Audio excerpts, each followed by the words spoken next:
So, Halikun, how was Sorobado High been treating you?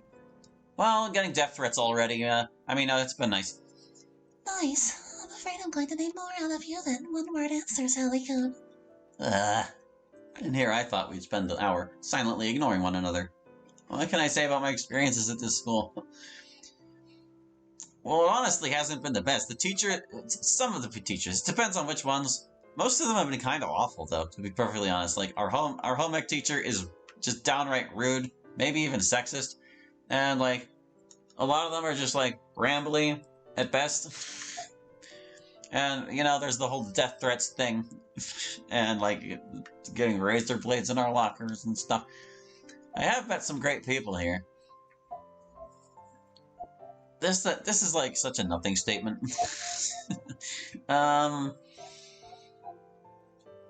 Well, let's not go totally negative. Let's say we've met some great people here because we have. It's not totally dishonest. I wasn't lying when I said it's been nice. Really, it's been more than nice. Everyone's been so welcoming and friendly, except for, like, one guy.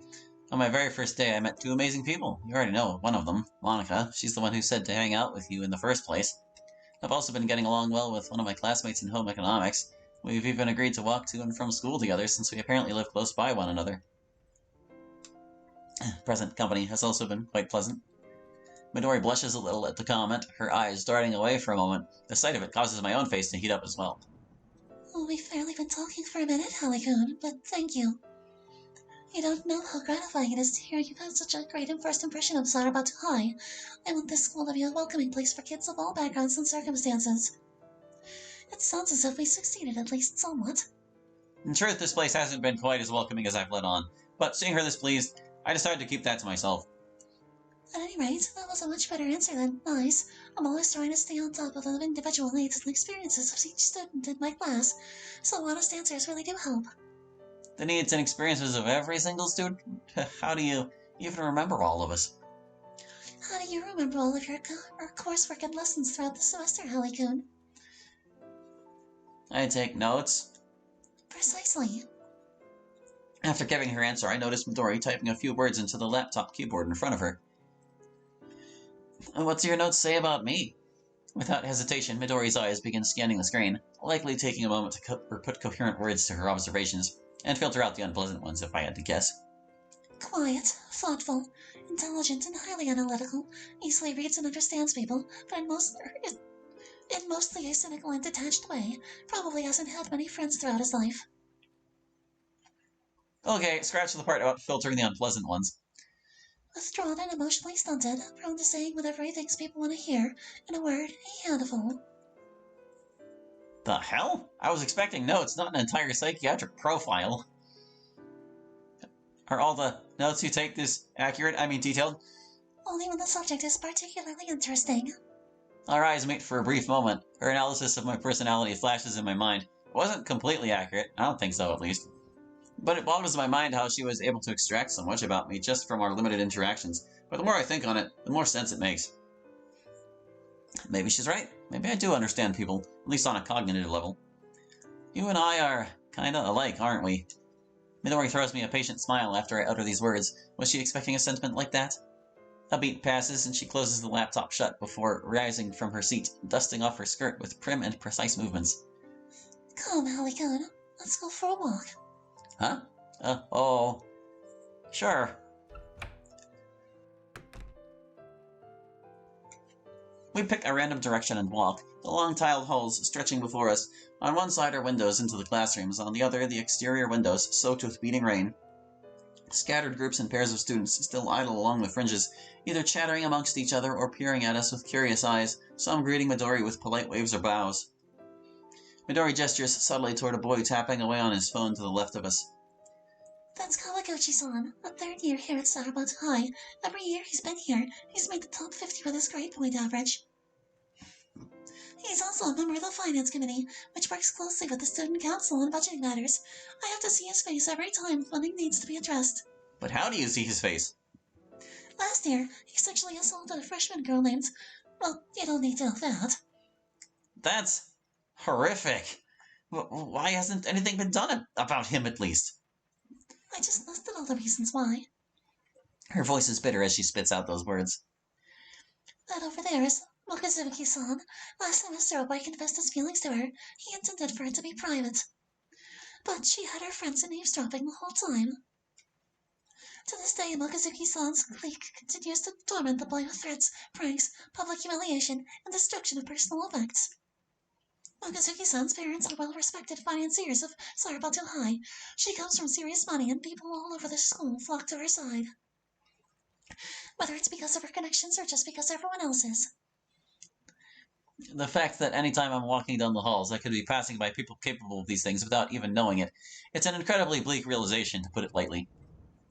Hey, Midori-chan, what you doing outside of the student council chamber, huh? Finally decided to breathe in some fresh air. Oh, and who's this? He kneels down slightly to be at eye level with me. I instinctively shrink away a little, averting my eyes to the floor. That's Alikuna. He decided to pay a visit during lunch. Oh, he's cute. Anyway, I'll have to see Miyuki. Catch you later, Midori-chan, Halikun. The stranger boy gives me a pat on the shoulder as he brushes past me. I turn my attention to Midori, expecting the worst.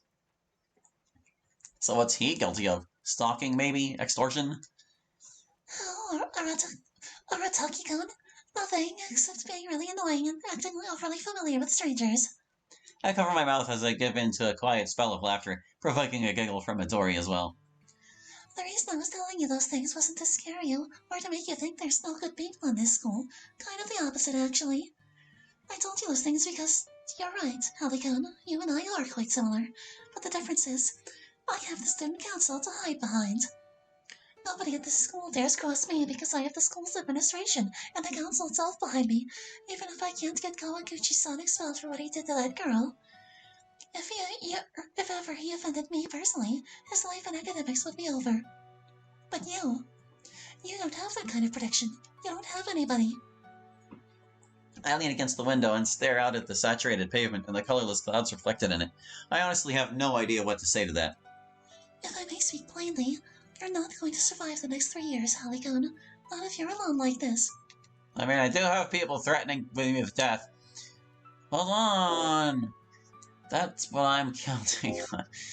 Years ago, before I was ever here at Sarabatu High, the student council came up with the idea to make club membership mandatory for those enrolled at the school. I like to imagine that student council back then was full of people who cared just as much as I do, because I think they were right to enact such a policy. I implore you, Halikun, find your people. I promise they exist somewhere in this school. Whether it's a club or a clique, find a group you can fit into and be safe in. Because, if it wasn't for the student council, I don't know what would have happened to me by now. Midori looks at me with eyes full of compassion. Eyes that care, eyes that are wasted on me. I appreciate the sentiment, Midori-sama, but I'll be fine. I've already been invited to the literature club. Perhaps they'll end up being my people. That's wonderful, and I hope they do. With Monica-sama as its president, I'm sure you'll be in good hands. Thank you, though, Midori. I feel better knowing someone like you is looking out for me, and perhaps, if I can be so bold, maybe I could presume to count you as a friend of mine? Perhaps friendship could be established should an exchange of phone numbers occur. Yeah, I mean, forsooth, that seems a most adequate and reasonable arrangement. Midori giggles again before we swap our phone numbers.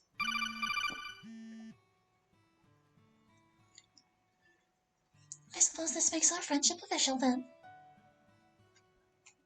Now your phone will never forget me, even if you do. We both look up from our phones, our respective smiles remaining true. Who knew this sense of camaraderie would come to us so easily? We really are similar, aren't we? After stowing our phones, we make our way back to the door of the student council chamber, with markedly less reflection on the sins of our classmates this time.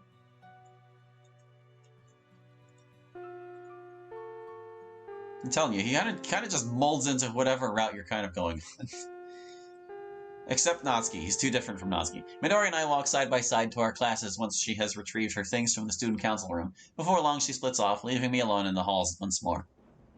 I peer about, taking note of the shuffling students, the murmuring crowd, the lies and the laughter. A familiar feeling washes over me. Vulnerability and loneliness. And the day goes on. Analytical statistics, etc., and so forth. Lots of skipping. Lots of school bells. Lots of dialogue we've already seen. Perhaps this goes without saying, but you should come to me with any concerns regarding your experiences here at Sarabato High. Do you know anybody whose icon is an orange eyeball? Having a friend in the student council won't solve all your problems, but it is a help nonetheless. I appreciate the offer. I don't think I have a spine with which to report any complaints as of now, fortunately. That's good, but part of me wonders if you'd be the type to complain if there was something to complain about. No, I really wouldn't. I mean, really, you have nothing to worry about. Like I told you before, there's plenty to love about this school and the people in it. I guess that's true. I know what you're about to ask. Do you worry about every student this much? So I shall repeat my answer from before, only the particularly interesting ones. I don't get what's particularly interesting about me, but I'll take your word for it, Midori. Good, just accept it. Your student council president knows best. And that's Midori-sama to you, Halikun. Heh, right. Apologies, Midori-sama. Heh. Guess even our professional, put-together student council president isn't without her quirks.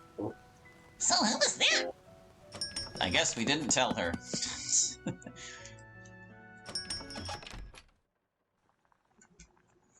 There you go. But it still says we're on Monika's story. Kinda figured, but that's whatever. Alright, so that's Midori. I'm a little curious to see what she says if we pick the options about, like, the negative side of the school. I'm just curious to see what he'll fess up about, honestly. KG mofo. You gonna complain about other people being dishonest when you yourself are that dishonest? Anyway, yeah, that one. Get to that choice menu.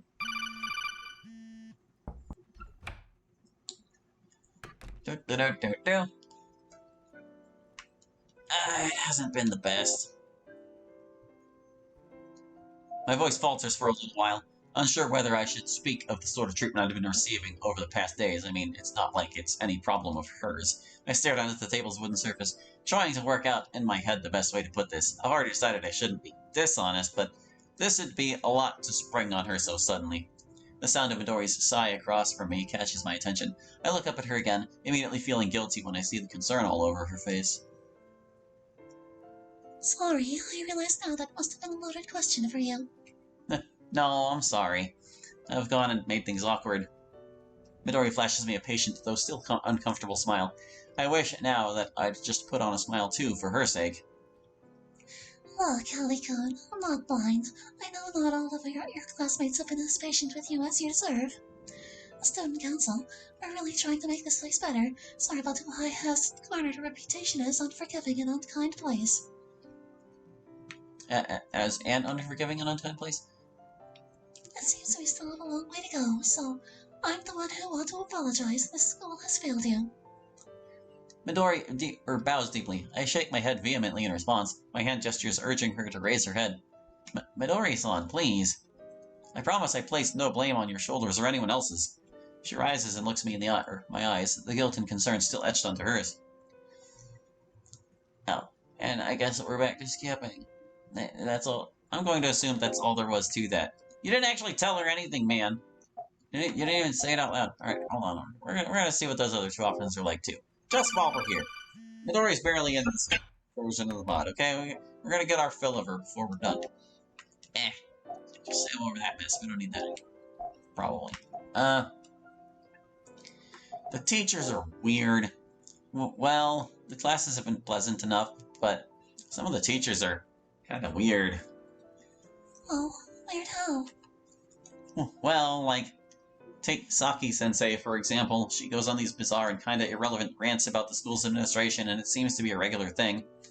There's also the trigonometry teacher who seems like a frail-looking old man, but then his mouth and his gesticulations start moving a mile a minute once he gets going. And the home economics instructors, those latest are just plain scary. Oh, yes, I was in that class myself last semester. Believe me, I know how intimidating it can be to stare down some of those women. You tried staring them down? Jeez, Midori-san. Didn't take you for a crazed thrill-seeker. Don't worry, they quickly made sure I learned my place. Don't learn the hard way like I did, okay, Halikun? Yeah, wasn't planning on it. Depending on my choices, I might already have. Good, quick learners get forward to stay out of trouble in this school. Quite the eclectic bunch, the teachers at this school, but they're good at what they do, for the most part, just as long as you can put up with their quirks. Alright, so I have to say about them, huh? Well, there's one more option here. It's the not actually saying anything about anything. It's about what I expected. I mean, it's just an average high school, I guess. No offense to you or the staff. I'm just saying, I don't know. Not much has changed from middle school. Still the same long halls, the same listless students, the same classes. Just taking it one day at a time, I guess. I see. The somber look on Midori's face suggests this isn't exactly what she wanted to hear. It's not that I expect high school to be this fantastical whirlwind that sweeps you off your feet and opens your mind to all life's wonders. That's not a realistic ideal for either of us. But I hoped perhaps the few days you spent here would have left at least a little impression. Sorry. It's not your fault. Clearly, I haven't been working hard enough. No, from what I've heard, you work way too hard as it is. Midori flashes me an appreciative smile, but it seems it's not every day her efforts are acknowledged. Alright, well, girl, that's all the acknowledgement you're getting out of us today, because we need to get on here and do something else. We gotta check out some of his other characters. I guess we'll do Kusei first, because, you know, he's the first to say hi. I feel like he deserves it. Well, even if you say hi to Natsuki, she doesn't say hi. But Kusei? No, he's legit. We're gonna go full homo here. Let's go.